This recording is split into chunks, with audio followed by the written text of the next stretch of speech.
Hello guys, welcome all of you. देखिए, आज हम डिस्कस करेंगे। आज का जो हमारा कंप्यूटर फंडामेंटल में जो चैप्टर होने वाला है वो होने वाला आपका इंटरनेट एंड ईमेल्स, है ना।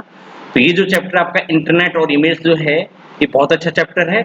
और इस चैप्टर में हम इंटरनेट की जो बेसिक जो जानकारी है उसके बारे में पढ़ेंगे, ईमेल्स के बारे में पढ़ेंगे। और इसमें फिर जो है हम कुछ जो आपकी ई गवर्नेंस वाले जो पर्सपेक्टिव्स हैं, है ना, उनके बारे में भी हम पढ़ेंगे। तो चलिए शुरू करते हैं। बहुत अच्छा टॉपिक है, ध्यान से इसको पढ़ना समझना। और ये आपका एकदम से प्रैक्टिकल सब्जेक्ट है, ये आपका प्रैक्टिकल टॉपिक है, क्योंकि आपने इसको बहुत यूज किया है ना। जो इंटरनेट का तो इस्तेमाल लगभग आजकल सभी लोग करते हैं ना, तो ये आपके इजीली समझ में भी आ जाएगा अगर आप इसे कनेक्ट कर पाएंगे तो चलिए शुरू करते हैं। Let's begin now. सबसे पहले अगर हम बात करें फर्स्ट ऑफ ऑल कि भाई इंटरनेट की यहाँ बात किया जाए, है ना, इंटरनेट। तो जो इंटरनेट होता है ना दोस्तों, अगर हम बात करें सर इंटरनेट, तो इंटरनेट जो होता है वो क्या होता है सर आपका इंटरनेशनल, है ना। इंटरनेट में कई चीजें मिक्स हैं, है ना। इंटरनेट जो है वो आपका इंटरनेशनल नेटवर्क होता है और ये इंटरकनेक्ट करता है आपस में कई नेटवर्क्स को, है ना। तो इसलिए ये हो गया सर आपका इंटरनेशनल नेटवर्क, इंटरकनेक्टेड नेटवर्क, है ना। कि भाई साहब ये इंटरनेशनल नेटवर्क तो है ही है ये, लेकिन ये एक दूसरे के नेटवर्क को ये इंटरकनेक्ट भी करता है, इसलिए इसका नाम हो गया आपका इंटरनेट हो गया, है ना। तो ये आपका इंटरनेट हो गया। इंटरनेट जो होता है वो, इसे आप नेटवर्क ऑफ नेटवर्क भी बोलते हैं। इंटरनेट को हम नेटवर्क ऑफ नेटवर्क, मतलब नेटवर्कों का नेटवर्क कहा जाता है इंटरनेट को। क्यों? क्योंकि इस इंटरनेट में बहुत सारे नेटवर्क आपस में एक दूसरे के साथ में इंटीग्रेट होते हैं। ये जो इंटरनेट होता है ना, इसमें बहुत सारे नेटवर्क आपस में जुड़ते हैं, एक दूसरे के साथ में इंटरकनेक्टेड होते हैं, इंटीग्रेट होते हैं। इसलिए बहुत सारे नेटवर्क जब जुड़ते हैं आपस में, अलग अलग कंट्रीज के नेटवर्क जब जुड़ते हैं या सेम कंट्री के भी अलग अलग नेटवर्क जब आपस में जुड़ते हैं, तो उससे आपका बनता है सर इंटरनेट। इसलिए इंटरनेट को सर हम नेटवर्क ऑफ नेटवर्क, मतलब नेटवर्कों का भी नेटवर्क के नाम से इसे हम जानते हैं। जो हमें क्या फैसिलिटेट करता है, जो हमें क्या सुविधा देता है, ये हमें एक दूसरे के साथ में बातचीत करने की फैसिलिटी देता है और साथ के साथ में संवाद करने की, कम्युनिकेट करने की भी फैसिलिटी देता है। बातचीत हम करते हैं सर, बातचीत हम जो है वो हम इंटरनेट के माध्यम से, जैसे हम करते हैं वीडियो कॉलिंग के जरिए करते हैं ना, व्हाट्सएप कॉलिंग या वीडियो कॉलिंग करते हैं, तो ये भी हमारा बातचीत करने का एक तरीका है। दूसरा, हम टेक्स्ट मैसेज कर रहे हैं तो ये टेक्स्ट मैसेज करके हम बातचीत करने का हमारा तरीका है। तीसरा सर, हम वॉइस मैसेज भेज रहे हैं ना, तो वॉइस मैसेज के माध्यम से भी हम बातचीत कर रहे हैं। साथ के साथ में हम संवाद कर रहे हैं, कम्युनिकेट कर रहे हैं, एक दूसरे के साथ में जुड़ रहे हैं। कम्युनिकेट करने का मतलब जुड़ना होता है कि आप, जैसे आप विशेष जो फोटोज होती है, जो शुभकामनाएं वाली जो फोटो आप भेजते हो, है ना, कि good morning, good afternoon, good evening, Diwali की शुभकामनाएं, होली की शुभकामनाएं, है ना, ये जो आप भेजते हो, तो ये भी आप क्या कर रहे हो, संवाद कर रहे हो। फिर सामने वाला रिप्लाई में आपको जो होता है वो बेस्ट विशेष भेजता है, आपको शुभकामनाएं भेजता है ना, हैप्पी न्यू ईयर की भेजता है, रामनवमी की भेजता है, आपका जो है गुरु गोविंद सिंह जयंती की भेजता है ना, इनकी जो भी भेजता है। तो आप संवाद भी कर रहे हैं, एक दूसरे के साथ में क्या कर रहे हैं, कम्युनिकेट भी कर रहे हैं। तो इंटरनेट से आप बातचीत भी कर सकते हैं, अलग अलग फॉर्मेट में, वीडियो फॉर्मेट में आप बातचीत कर सकते हैं, टेक्स्ट मैसेज के फॉर्मेट में आप बातचीत कर सकते हैं, वॉइस मैसेज के आप भेज करके आप बातचीत कर सकते हैं। उसके अलावा आप एक दूसरे के साथ में, जैसे ईमेल के माध्यम से कम्युनिकेट कर रहे हो, आपने कोई जरूरी मेल सामने वाले को बंदे ने भेजा, सामने वाले बंदे ने जो आपका जो वो जो पर्सन है उसने आपको उसका जवाब रिप्लाई किया मेल के जरिए ही, है ना। तो ये भी आप क्या कर रहे हो, उसके साथ में जुड़ रहे हो, और जुड़ने को हम क्या बोल रहे हैं, संवाद करना, कम्युनिकेट करना होता है, ठीक है। अब ये जो इंटरनेट होता है, ये जो इंटरनेट होता है, इसका एक नाम और होता है सर सूचना का राजपथ, है ना। राजपथ का मतलब क्या होता है, हाईवे। तो highway of the information is called internet. तो internet is also called the highway of the information. Internet को सूचना का राजपथ भी कहा जाता है, क्योंकि सर आपको पता, हाईवे जो होता है, रोड में जो सबसे बड़ा जो रोड होता है और सबसे चौड़ा जो रोड होता है, सबसे लंबा जो रोड होता है और सबसे अच्छी क्वालिटी का जो रोड होता है, वो कौन सा होता है, आपका हाईवे, नेशनल हाईवे। सबसे बेस्ट होते हैं आपके नेशनल हाईवे, है ना। उसके बाद में आपके स्टेट हाईवे होते हैं, एसएच, है ना, नेशनल हाईवे होते हैं। नेशनल हाईवे के बाद में आपके स्टेट हाईवे होते हैं, उसके बाद में आपके रिंग रोड्स होते हैं ना, और भी बहुत सारे होते हैं। तो जो नेशनल हाईवे होते हैं सबसे बेस्ट क्वालिटी के रोड माने जाते हैं। उसमें आप फास्ट, आपके जो व्हीकल्स होते हैं उनको ले जा सकते हैं, और बहुत ज्यादा भीड़ जो ट्रैफिक है उस पर वो जा सकता है ना।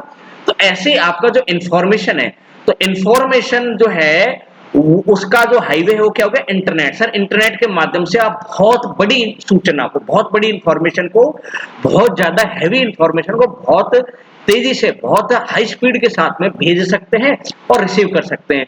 तो आप उसे सेंड भी कर सकते हैं, भेज भी सकते हैं, और आप उसे रिसीव भी कर सकते हैं। किसके माध्यम से सर? आप इसे आप भेज सकते हो आप इंटरनेट के माध्यम से। इसलिए जो इंटरनेट होता है, इस इंटरनेट को हम इंफॉर्मेशन का हाईवे के नाम से भी जानते हैं। क्लियर है? नेक्स्ट अगर हम बात करें, इंटरनेट को हमने दो नाम तो बोल ही दिए सर। इंटरनेट को नेटवर्क ऑफ नेटवर्क भी हमने इसको बोला, नेटवर्कों का नेटवर्क बोल लिया हमने, या आप इसे किंग ऑफ नेटवर्क बोल लीजिए, नेटवर्कों का राजा बोल लीजिए। और इंटरनेट को हमने हाईवे ऑफ द इंफॉर्मेशन भी बोला, सूचना का राजपथ भी बोला। एक नाम और होता है इसे, इस नाम से इसको बोला जाता है, वो क्या होता है? इंटरनेट को सूचना का महासागर, है ना, ओशन ऑफ द इंफॉर्मेशन, सूचना का महासागर भी कहा जाता है। तो ये बात भी बिल्कुल एकदम से ट्रू है, ये बात तो आपकी कहीं से भी फॉल्स साबित नहीं होती है, सत्य है एकदम से ना। क्यों है? क्योंकि इंटरनेट के माध्यम से ही आप तक जो सूचना होती है, जो भी आपको चाहिए, वो अनलिमिटेड आप तक इंफॉर्मेशन पहुंच सकती है, आपके लैपटॉप, कंप्यूटर और मोबाइल तक। और आप उसे सिंगल क्लिक में, है ना, वन क्लिक में आप उस इंफॉर्मेशन को एक्सेस कर सकते हैं, उस सूचना को प्राप्त कर सकते हैं, या उस सूचना या जानकारी या डेटा तक आप वहां तक पहुंच सकते हैं। किसके माध्यम से? इंटरनेट के माध्यम से। अगर आपके पास में इंटरनेट है ना, इंटरनेट कनेक्शन है, तो आप दुनिया के जो सूचना का जो महासागर है, इंफॉर्मेशन का जो ओशंस है, उसमें आप गोते लगा सकते हैं, और आप कितनी इंफॉर्मेशन जो है वो आप प्राप्त कर सकते हैं। अब इंफॉर्मेशन आपको अलग अलग फॉर्मेट में मिलेगी। सर वीडियो के फॉर्मेट में इंफॉर्मेशन मिलेगी, ऑडियो के फॉर्मेट में आपको इंफॉर्मेशन मिलेगी, आपको टेक्स्ट या वेबसाइट के फॉर्मेट में जो कंटेंट जो लिखा होगा उस फॉर्मेट में इंफॉर्मेशन मिलेगी, इमेज के फॉर्मेट में आपको इंफॉर्मेशन मिलेगी, है ना, और भी कई फॉर्मेट में आपको वहां पर इंफॉर्मेशन मिलती है। डॉक्यूमेंट के रूप में भी इंफॉर्मेशन मिलती है, PDF file, text file, PPT file. तो ये आपको इंफॉर्मेशन का एक महासागर है, जिसमें से आप जो इंफॉर्मेशन है, सूचना जो है, वो अलग अलग रूपों में प्राप्त कर सकते हैं। क्लियर है? इंटरनेट की जो शुरुआत हुई थी, देखो दोस्तों, सबसे पहले गाइस जो वर्ल्ड में इंटरनेट की जो शुरुआत हुई थी, वो कंप्यूटर नेटवर्क आर्पनेट ने, इसने शुरुआत की थी। तो आर्पनेट सबसे पहला जो नेट, अगर आपसे बोलोगे भाई सबसे पहला इंटरनेट कौन सा था, तो उसका नाम था सर आर्पनेट, है ना, ये आर्पनेट था। तो ये आर्पनेट है, इस यहां से आपकी सबसे पहले इंटरनेट की शुरुआत होती है। और इंटरनेट जो होता है, ये सर इसका फंक्शन क्या होता है, इसका वर्क क्या होता है, काम क्या होता है? सर इसका जो फंक्शन होता है, वो फंक्शन क्या होता है इंटरनेट का? तो इंटरनेट का जो फंक्शन होता है, इंटरनेट सूचना प्राप्त करने, इंफॉर्मेशन जो है वो गैदर करने में, ईमेल भेजने में और रिसीव करने में, वेबसाइट से कोई भी इंफॉर्मेशन पढ़ने में, रीड करने में, वेबसाइट को, है ना, विजिट करने में, चैट करने में आपको इंटरनेट की आवश्यकता पड़ती है, वीडियो स्ट्रीमिंग में या वीडियो कॉलिंग में आपको स्ट्रीमिंग की इंटरनेट की जरूरत पड़ती है, ऑनलाइन पेमेंट करने में आपको इंटरनेट की जरूरत पड़ती है, ऑनलाइन शॉपिंग करने में इंटरनेट की जरूरत पड़ती है, एंटरटेनमेंट के लिए, मनोरंजन के लिए आपको इंटरनेट की जरूरत पड़ती है, एजुकेशन और मनोरंजन जैसे वीडियो देखने के लिए, एंटरटेनमेंट और एजुकेशनल वीडियो देखने के लिए भी आपको इंटरनेट की जरूरत पड़ती है। तो इंटरनेट जो होता है, ये आपको सारी फैसिलिटी देता है। इंटरनेट आपको ईमेल करने की फैसिलिटी देता है, वेबसाइट विजिट करने की फैसिलिटी देता है, शॉपिंग करने की फैसिलिटी देता है, मनोरंजन एंटरटेनमेंट करने की फैसिलिटी देता है, पेमेंट करने की फैसिलिटी देता है ना, और आपको एजुकेशन की भी फैसिलिटी देता है कि आप इंटरनेट के माध्यम से घर बैठे एजुकेशन भी आप ले सकते हैं। तो ये आपको इंटरनेट से होने वाले फायदे हैं, ये इसके इंटरनेट के क्या है, कार्य है। तो नेचुरल सी बात है, अब आजकल तो सर इंटरनेट तो इतना ही नहीं, इंटरनेट का क्राइटेरिया यही नहीं रहा, अब इंटरनेट तो आपकी डेली लाइफ की नीड बन चुका है। जैसे है ना, रोटी कपड़ा और मकान, तो रोटी कपड़ा और मकान की तरह जो है ना सर, आपका जो रोटी कपड़ा और मकान की तरह जो इंटरनेट है, वो इंटरनेट भी आपकी क्या बन चुका है सर, नीड बन चुका है, आवश्यकता बन चुका है। इसलिए इंटरनेट तो अब आपका एक कंपलसरी हो गया, मस्ट हो गया, आपकी डेली एसेंशियल जो चीजें होती है ना, जरूरी जो वस्तुएं होती हैं, उनके अंदर ये आता है। इसके बाद में हम बात करें सर, यहां से ये आपका काफी इंपॉर्टेंट क्वेश्चन बनता है कि सर जो आपका फादर ऑफ इंटरनेट किसको कहा जाता है? तो सबसे पहले इंटरनेट का जो पितामह होता है, फादर ऑफ इंटरनेट जो कहा जाता है, वो आपका विंटसर्फ नाम के जो ये आपके साइंटिस्ट हैं, इनको कहा जाता है, इनको फादर ऑफ इंटरनेट के नाम से कहा जाता है। और इनकी फोटो आप ये जो देख रहे हैं, ये जो भाई साहब हैं, ये विंटरसर्फ है जिन्होंने सबसे पहले इंटरनेट की शुरुआत की थी।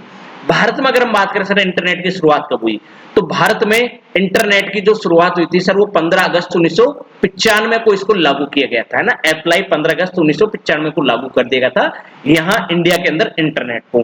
तो ये भी क्वेश्चन आ सकता है कि भाई इंडिया में इंटरनेट की शुरुआत कब हुई, तो 15 अगस्त 19 है ना, 15 अगस्त 1995 को, 15 अगस्त 1995 को भारत के अंदर इंटरनेट की शुरुआत होती है। और इंटरनेट जो होता है अब ये चलेगा कैसे, जैसे आपके कंप्यूटर के नेटवर्क होते हैं, आपने बहुत सारे नेटवर्क सुनोगे कंप्यूटर के, है ना। तो कंप्यूटर नेटवर्क में क्या होता है, आपके दो या दो से ज्यादा कंप्यूटरों को आपस में जब जुड़े होते हैं, मिनिमम 2 कंप्यूटर आपस में जुड़े होंगे। अब देखो कंप्यूटर बगैर इंटरनेट के भी 2 कंप्यूटर आपस में जुड़ सकते हैं। एक होता है नेटवर्क, होता है आपका लैन नेटवर्क, है ना, लोकल एरिया नेटवर्क। ये जो लैन केबल के लैन, इससे भी आपके जुड़ सकते हैं, लेकिन आपके दूर जो कंप्यूटर होंगे वो आपके वैन से जुड़ेंगे, है ना, वाइड एरिया नेटवर्क, लैन वैन। और एक और होता है आपका मैन, मेट्रोपोलियन एरिया नेटवर्क। एक नेटवर्क और होता है आपका sir pan, personal area network होता है ना, है ना। और एक और आजकल नाम चल रहा है वीपीएन। वीपीएन आप जानते हैं सर, वर्चुअल प्राइवेट नेटवर्क। ये आपके नेटवर्क से नाम है, तो आपको ये भी पता होना चाहिए सर नेटवर्क्स कौन कौन से होते हैं। सर लैन होता है लोकल एरिया नेटवर्क, वैन wide area network, MAN metropolitan area network, PAN personal area network, और आपका वीपीएन वर्चुअल प्राइवेट नेटवर्क जो होता है, जिसमें पूरा वर्ल्ड जो इंटरकनेक्ट होता है वो होता है आपका वैन से, ना, वाइड एरिया नेटवर्क से। जो आपका www जो वर्ल्ड वाइड वेब जो होता है वो इसी से कनेक्टेड होता है। तो आपके 2 या 2 से ज्यादा जो कंप्यूटर आपस में जब जुड़े होते हैं, है ना, तो इनके द्वारा क्या होता है, कोई भी जो प्रोग्राम होता है ना, कार्यक्रम जो होता है, और कोई जो डेटा होता है, डेटा और हार्डवेयर जो मैसेज होंगे और अन्य जो आपके रिसोर्सेज होंगे, अन्य जो संसाधन होंगे, उनको साझा कर सकते हैं 2 या 2 से ज्यादा कंप्यूटर आपस में एक दूसरे के साथ में नेटवर्क से जुड़ के। और जब नेटवर्क से जुड़ेंगे तो किससे जुड़ेंगे, इंटरनेट से जुड़ेंगे। ये जो कंप्यूटर नेटवर्क होता है इसमें कंप्यूटर को आपस में मिलकर के, बहुत सारे कंप्यूटर आपस में मिलकर के उनके जो संसाधन होते हैं, उनके जो रिसोर्स होते हैं, उनको जो साझा करते हैं, तो उनका साझा करना, सूचना को, डेटा को आपस में साझा करना ही क्या कहलाता है सर, इंटरनेट कहलाता है। इसको हम क्या बोलते हैं, इंटरनेट के नाम से जानते हैं। क्लियर है। इसके बाद में हम बात करें इंटरनेट जो होता है इसके फुल फॉर्म क्या होते हैं, इंटरनेट का टर्म क्या होता है ना। इंटरनेट जो शब्द होता है उसकी टर्म क्या होती है, तो इंटरनेट का मतलब होता है इंटरकनेक्टेड नेटवर्क, है ना। इंटरकनेक्टेड नेटवर्क मतलब आपस में जुड़े हुए बहुत सारे नेटवर्कों का जो समूह होता है, ग्रुप जो होता है, उसे हम इंटरनेट बोलते हैं। जिसका मीनिंग जो होती है, विच मीन्स क्या होता है, जिसका मीन्स क्या होता है, पूरा जो वर्ल्ड होता है, विश्व के जितने भी आपके जो कंप्लीट जो टोटल जो कंप्यूटर है, पूरे वर्ल्ड के जो एंटायर जो कंप्यूटर, संपूर्ण जो कंप्यूटर होते हैं, उनको आपस में जोड़ना होता है। इसका मतलब है ना इंटरनेट का मतलब, ठीक है। जिससे क्या होता है, जिससे कंप्यूटर और उसके जो संसाधन होते हैं, रिसोर्स, उनका पूर्ण रूप से हम इस्तेमाल होने के साथ साथ उनका हम इस्तेमाल भी कर सके, साथ साथ में डेटा और इंफॉर्मेशन जो है उसका हम क्या कर सके, लेन देन कर सके। डेटा और इंफॉर्मेशन को हम अपने तक लेन देन कर सके, इसके माध्यम से हम ऐसा कर पाए। तो ये इसका क्या होता है सर, मेन मोटो होता है, ठीक है। इसका मुख्य उद्देश्य होता है इंटरनेट का, ठीक भाई।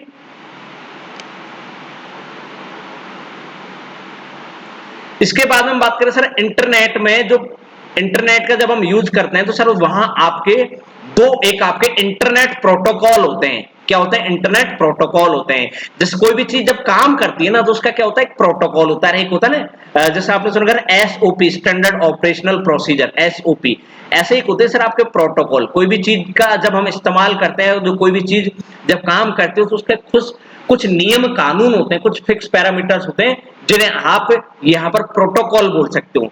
तो इंटरनेट का जब हम यूज करते हैं तो इंटरनेट यूज में जब हम करते हैं तो उसमें सर प्रयोग होने वाले, यूज होने वाले 2 प्रोटोकॉल होते हैं। कौन कौन से होते हैं, एक आपका होता है सर टीसीपी।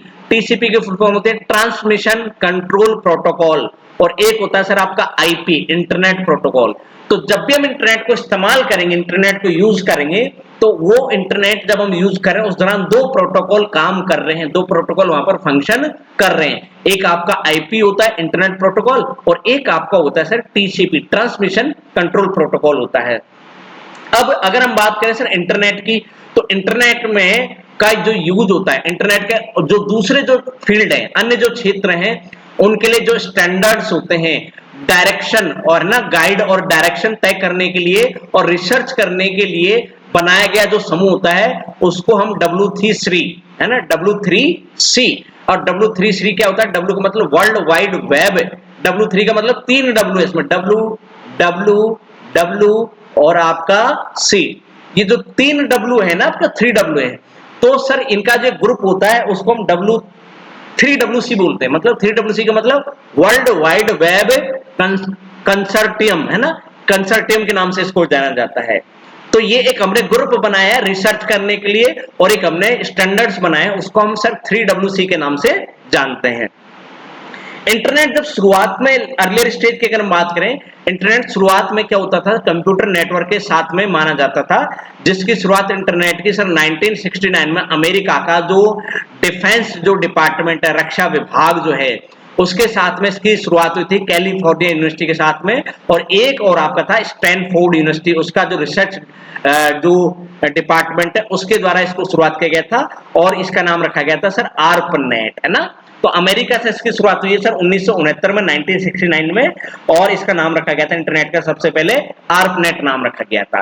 तो शुरुआत में तो जो इंटरनेट था वो सर अमेरिका ने अपने डिफेंस पर्पज से इसकी शुरुआत की थी, लेकिन बाद में इसको वर्ल्ड वाइड लेवल पर इसको यूज किया जाने लगा।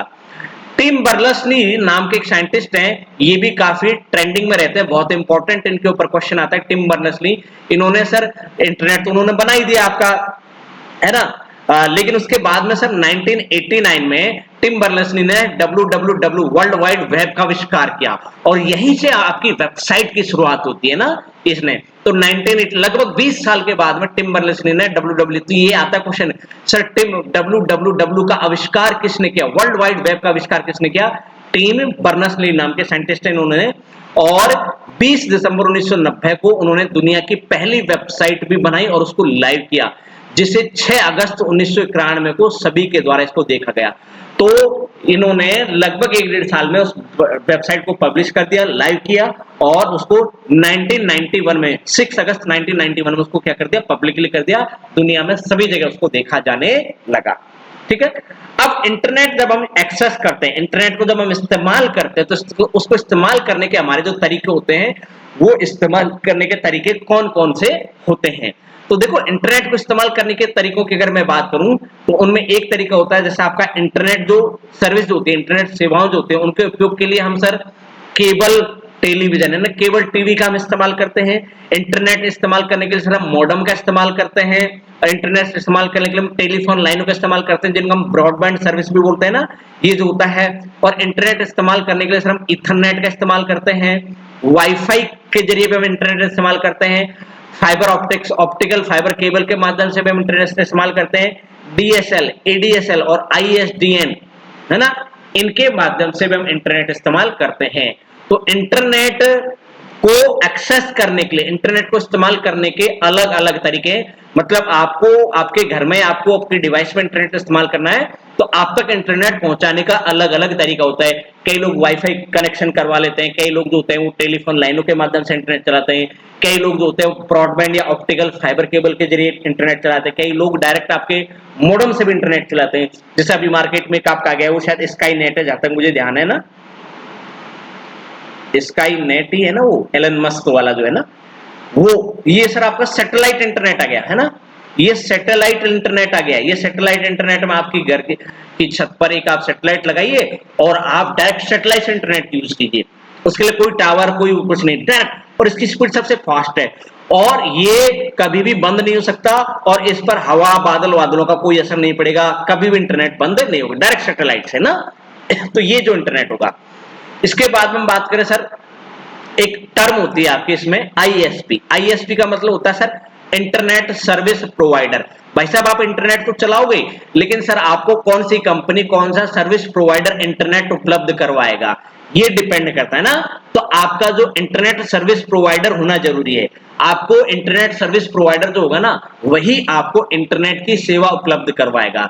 तो आईएसपी के फुल फॉर्म पूछता है एग्जाम में, आईएसपी का मतलब क्या होता है? इंटरनेट सर्विस प्रोवाइडर होता है। और इंटरनेट सर्विस प्रोवाइडर जो होता है वो इंटरनेट सेवा देने वाली, इंटरनेट सर्विस देने वाली कंपनी होती है, जिसके द्वारा आपके कंप्यूटर पर या आपके मोबाइल पर इंटरनेट की फैसिलिटी या सर्विस दी जाती है। जैसे आजकल आप मोबाइल यूज कर रहे हैं तो आपके मोबाइल में किसी का जियो का इंटरनेट चलता है, किसी का में एयरटेल का इंटरनेट चलता है, किसी के में आपका वो जो होता है वो क्या बोलता है, वो वीआई वाला है ना, वीआई का इंटरनेट चलता है, बीएसएनएल का इंटरनेट चलता है, बीएसएनएल का इंटरनेट चलता है ना, ये जो चलता है। उसके अलावा भी और भी बहुत सारी इंटरनेट कंपनियां हैं। ये तो गई सर आपको मोबाइल में इंटरनेट प्रोवाइड करने वाली कंपनियां। उसके अलावा आपके ब्रॉडबैंड, सैटेलाइट और वाईफाई के जरिए भी है ना, जो होता है, जैसे एक रेल वायर है, रेल वायर, तो ये जो रेल वायर होता है ये रेलवे स्टेशन पर आपको free wifi internet facility available करवाता है ना। एक्सीटेल है, तो लोकल में आपके बहुत सारे इंटरनेट सर्विस प्रोवाइडर है ना, तो ये भी आपको इंटरनेट प्रोवाइड करवाते हैं। तो जिस कंपनी का इंटरनेट आपके फोन में डिवाइस में चल रहा है वो आपका इंटरनेट सर्विस प्रोवाइडर हो गया। तो सबसे पहले तो आपका आईएसपी होना जरूरी है, इंटरनेट सर्विस प्रोवाइडर ही आपको इंटरनेट की फैसिलिटी उपलब्ध करवाएगा। इसके बाद में हम बात करें sir www, world wide web.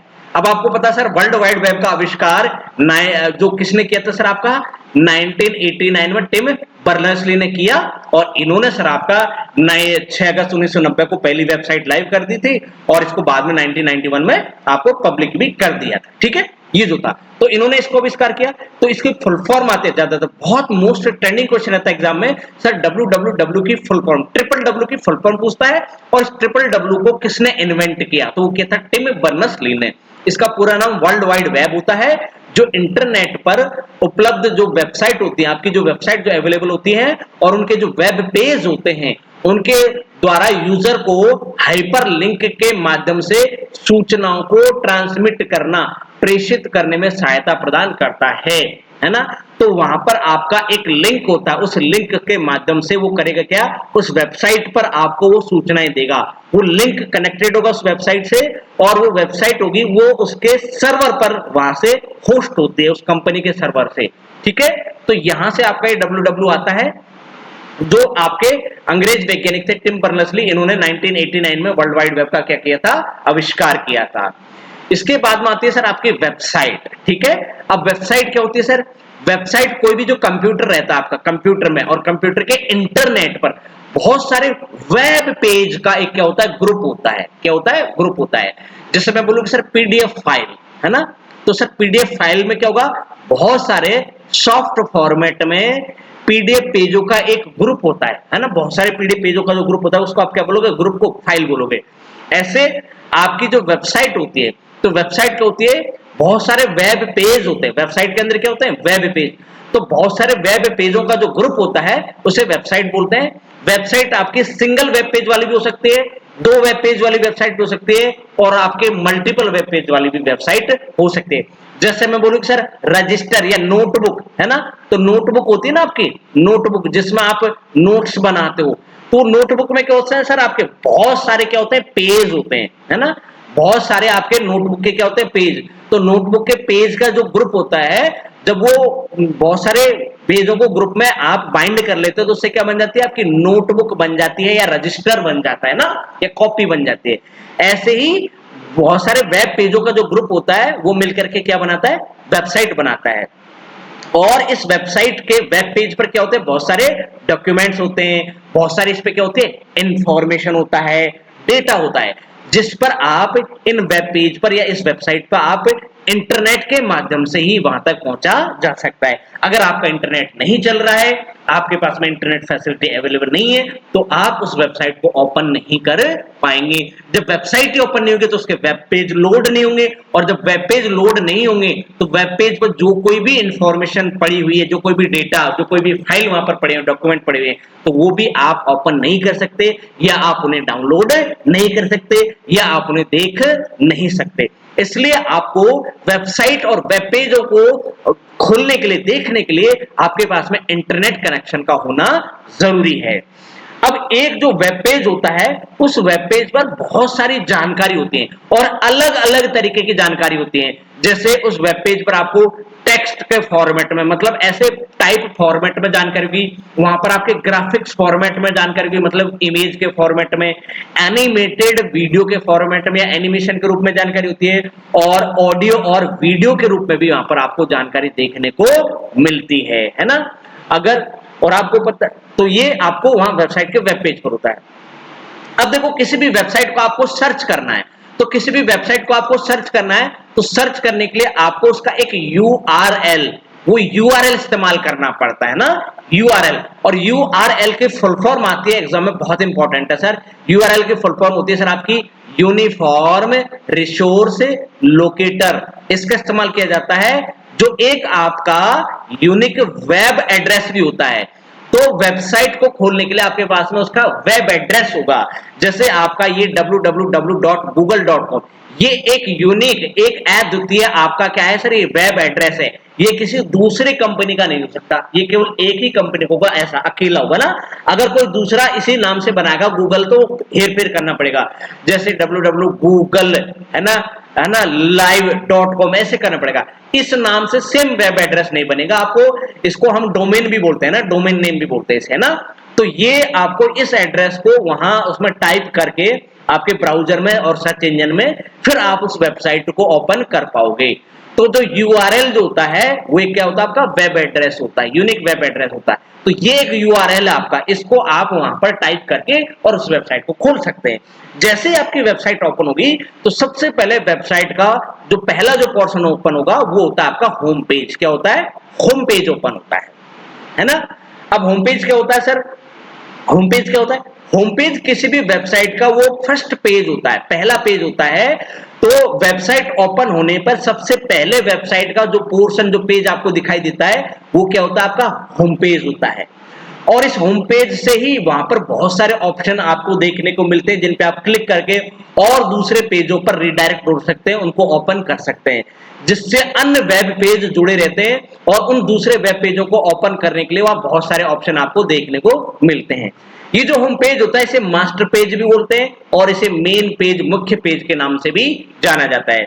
जैसे कि आप इस डायग्राम में आप देख रहे हैं, आपकी स्क्रीन पर है, ये एक वेबसाइट है। उस वेबसाइट को जैसे ही ओपन होते हैं, उसका ये होम पेज ओपन होता है।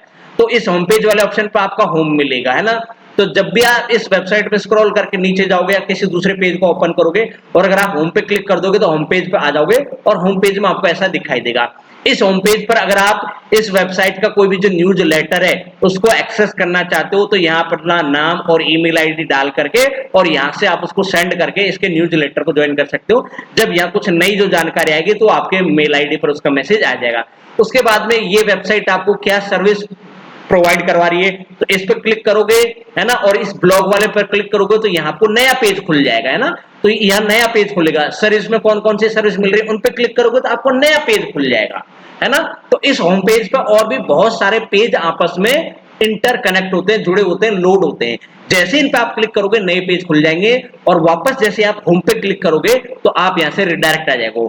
होम पेज पर यहाँ होम लिखा हुआ आता है, और कई बार होम की जगह यहाँ आपका एक ऐसा घर का सिंबल है ना, ऐसे होम का सिंबल भी बना हुआ आता है। तो इस पे भी आप घर का सिंबल बना हुआ है ना, होम वाला, है ना, हाउस वाला सिंबल बनाएगा। तो इस पे आप क्लिक करोगे, तो वापस से आप होम पेज पर पहुंच जाते हो, है ना।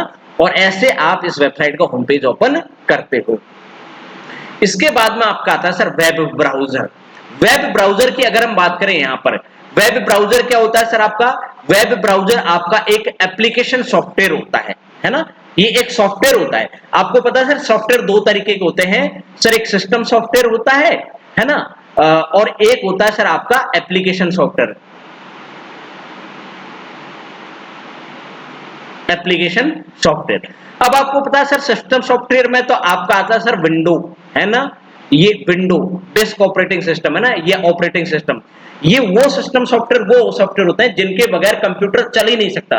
तो कंप्यूटर को रन करने के लिए, कंप्यूटर को स्टार्ट ऑन करने के लिए जिन सॉफ्टवेयर की जरूरत होती है, वो आपका होता है सर आपका सिस्टम सॉफ्टवेयर। तो जितने भी ऑपरेटिंग सिस्टम हैं, वो सारे ऑपरेटिंग सिस्टम आपके क्या होते हैं, सिस्टम सॉफ्टवेयर होते हैं। जैसे विंडो आपका एक ऑपरेटिंग सिस्टम हो गया, है ना। एक आपका होता है सर मैक ऑपरेटिंग सिस्टम, तो मैक ओएस, ये भी आपका क्या है, एक आपका ये सिस्टम सॉफ्टवेयर है। तो ये होते हैं, और एक होते हैं सर एप्लीकेशन सॉफ्टवेयर, जिनके बगैर कंप्यूटर चल तो सकता है, लेकिन आपको कोई स्पेशल सर्विस इस्तेमाल करनी है तो उसके लिए आपको वो सॉफ्टवेयर इंस्टॉल करना पड़ेगा और उसे रन करना पड़ेगा।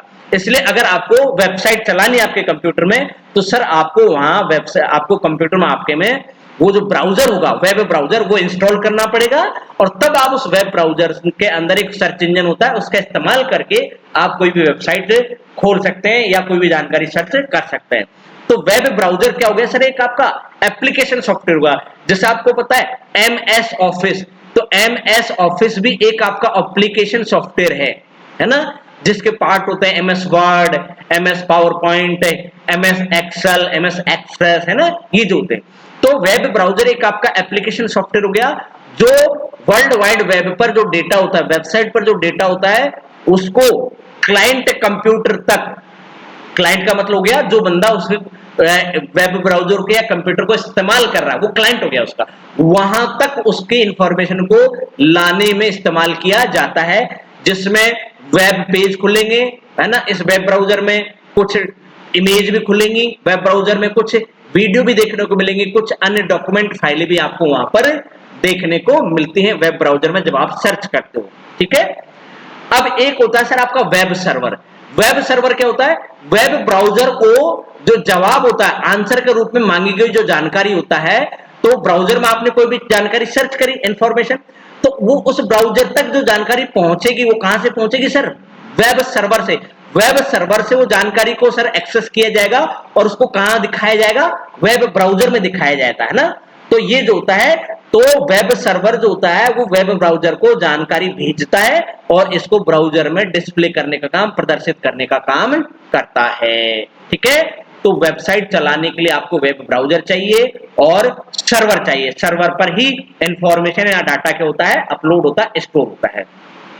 पहला वेब ब्राउजर भी जो बनाया था वो टिम बर्नर्स-ली ने बनाया था, है ना। तो टिम बर्नर्स-ली ने www भी बनाया और पहला वेब ब्राउजर भी किसने बनाया, आपका टिम बर्नर्स-ली ने बनाया।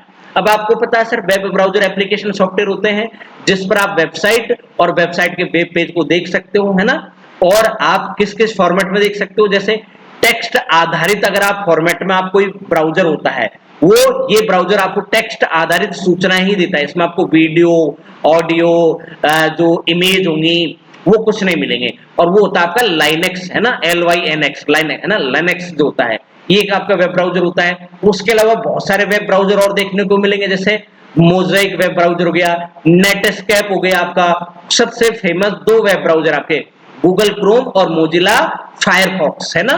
तो सबसे ज्यादा यही चलता है गूगल कंपनी का, जो यूट्यूब जो कंपनी गूगल की है ना, तो गूगल कंपनी का ये होता है आपका गूगल क्रोम, और एक दूसरी कंपनी का होता है आपका मोजिला फायरफॉक्स जो होता है।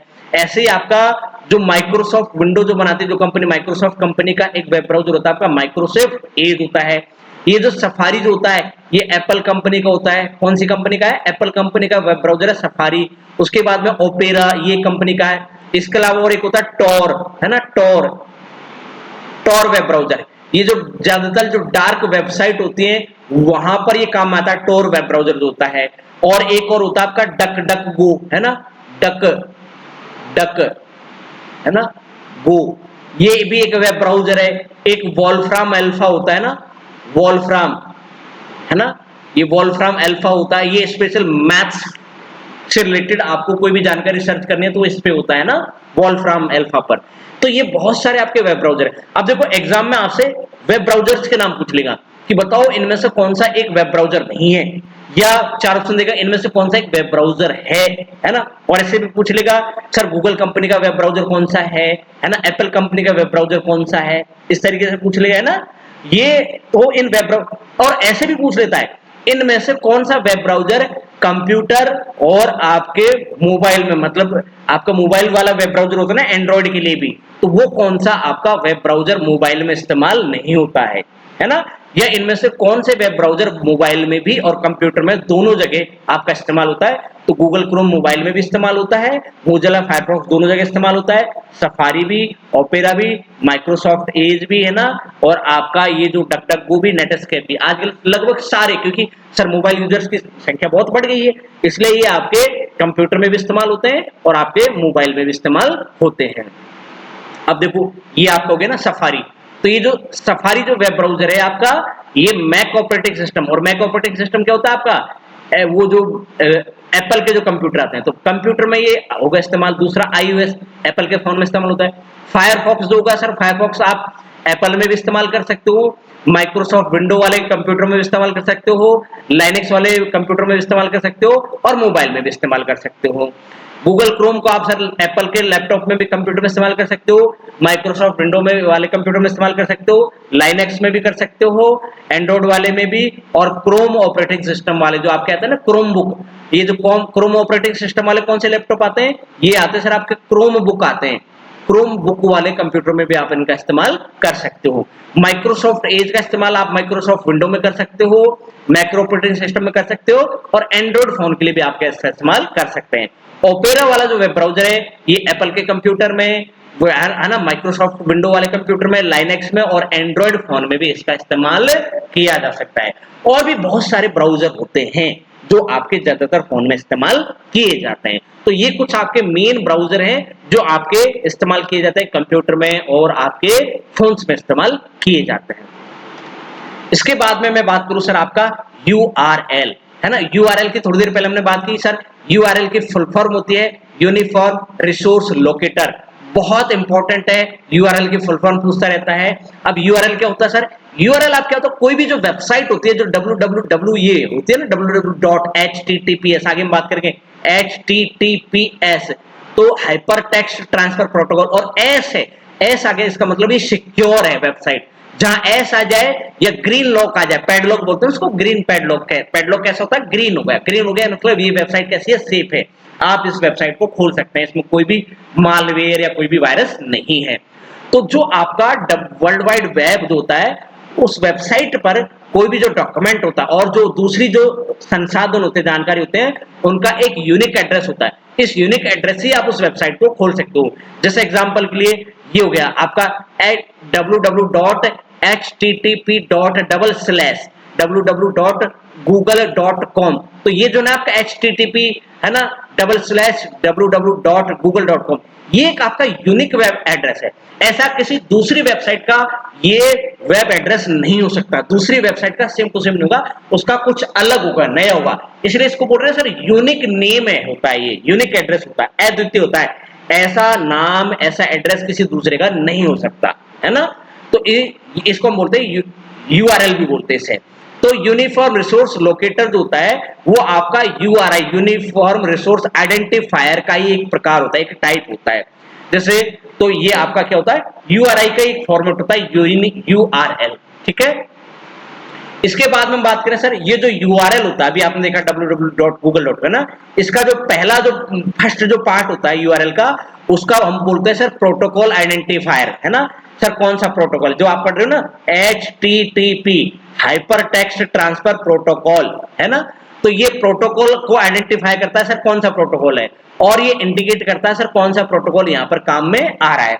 दूसरा जो इसमें पार्ट होता है वो होता है सर आपका रिसोर्स आइडेंटिफायर, है ना, रिसोर्स, और अभी हमने थोड़ी देर पहले पढ़ा ना URI, है ना, यूनिफॉर्म रिसोर्स आइडेंटिफायर।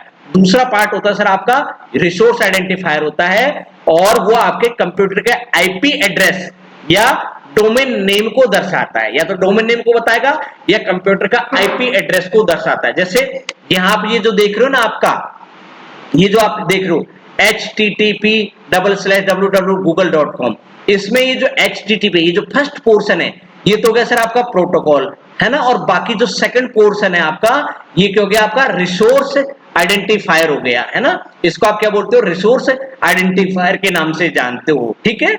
ये जो होता है, और ये जो होता है आपका, या तो उस वेबसाइट का एड्रेस बताएगा या उस कंप्यूटर का IP एड्रेस को यहां पर दिखाता है।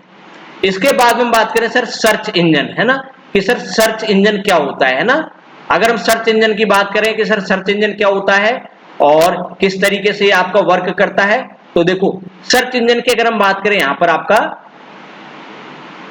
ये सर्च इंजन, तो सर्च इंजन क्या होता है, कोई भी जो वेबसाइट होती है उस वेबसाइट पर इंटरनेट के माध्यम से आप कोई भी सूचना, है ना, या किसी भी वेबसाइट को ढूंढने का काम, सर्च करने का जो काम करते हो, तो सर्च करने के लिए वहां पर एक होता है सर सर्च इंजन। और ये जो सर्च इंजन होता है वो अलग अलग ब्राउजर में वो सेम सर्च इंजन हो सकता है, ब्राउजर अलग अलग होंगे लेकिन हर एक ब्राउजर में सर्च इंजन सेम हो सकता है ना। तो सर्च इंजन के माध्यम से ही आप उसमें कोई कीवर्ड डालते हो, जैसे sir how to make healthy drinks in summer, है ना, कि सर आप गर्मियों में हेल्दी ड्रिंक्स कैसे बनाएं, तो आपने ये डाला कीवर्ड वहां पर, है ना, कि सर गर्मियों में आप जो है वो हेल्दी ड्रिंक्स कैसे बनाएं आपकी बॉडी के लिए।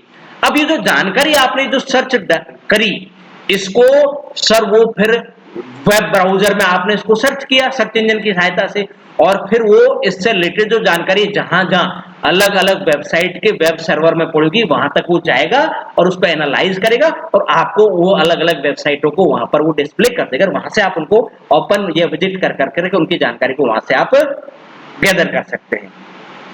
सर्च इंजन एक वेबसाइट की तरह ही एक प्रोग्राम होता है जिस पर यूजर के द्वारा लिखे गए शब्द, है ना, उनसे संबंधित जो डेटा होता है और जो जानकारी होती है उनकी उन डेटा और जानकारी की वेबसाइट की लिस्ट को वहां पर वो दर्शाता है।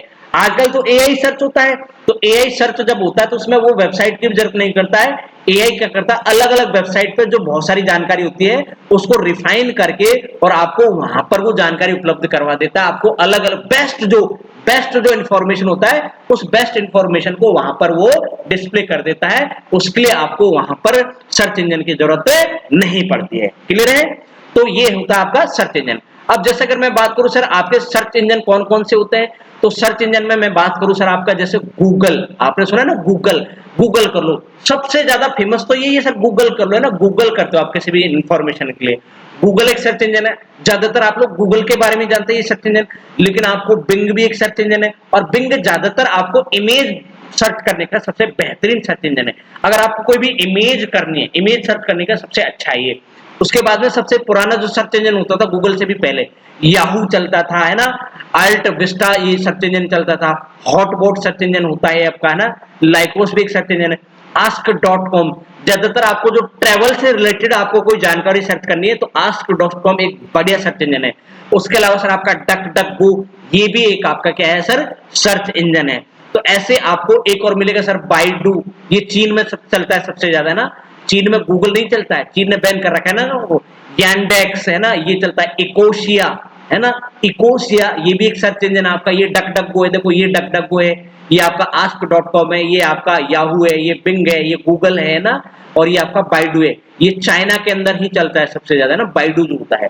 तो ये है आपके सर्च इंजन, और ये सर्च इंजन के माध्यम से आप वेबसाइट में क्या करते हो, वेबसाइट को ओपन करते हो।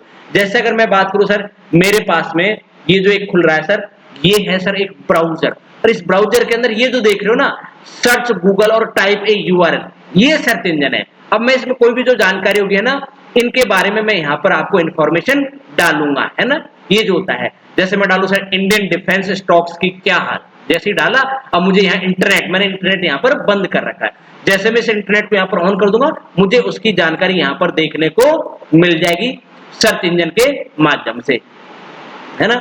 जैसे मैंने इंटरनेट इसका ऑन कर दिया, अब मैंने इंडियन डिफेंस स्टॉक के बारे में मैंने जानकारी चाहिए तो वो जो जानकारी होगी मुझे यहाँ पर वो मिल जाएगी, है ना।